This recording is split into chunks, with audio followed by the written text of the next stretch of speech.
அனுமானின் உதவியும் திறமையையும் பாராட்டி அவருக்கு ஒளி வீசக்கூடிய ஒரு முத்து மாலை பரிசாக அளித்தார் சீதாதேவி. ஆனந்தத்துடன் பெற்றுக்கொண்ட அனுமான் முத்து மாலையை ஒவ்வொன்றாக பிரித்து ஒவ்வொன்றாக கடித்து உடைக்க தொடங்கினார். இதனால் சபையில் இருந்தவர்கள் அதிர்ச்சியில் உறைந்தனர். ஆனால் ராமருக்கு ஹனுமான் ஏன் இப்படி செய்தார் என்று தெரியும்.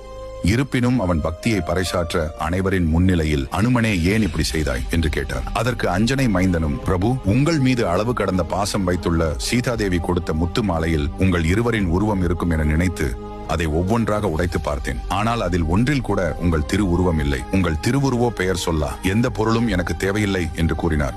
இதை கேட்டுக் கொண்டிருந்த ராமன், அப்படியானால் எப்போதும் என்னை நினைத்துக் கொண்டிருப்பதாக கூறும் நீ உன்னுள் நான் இருப்பதை நிரூபித்துக் காட்ட முடியுமா என கேள்வி எழுப்பினார். அனுமான் வசமாக மாட்டிக்கொண்டதாக அனைவரும் நினைத்தார்கள்.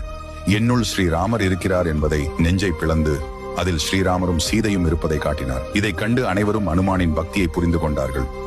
உங்களுக்கு ஹனுமான் பிடிக்கும் என்றால் நமது சேனலை சப்ஸ்கிரைப்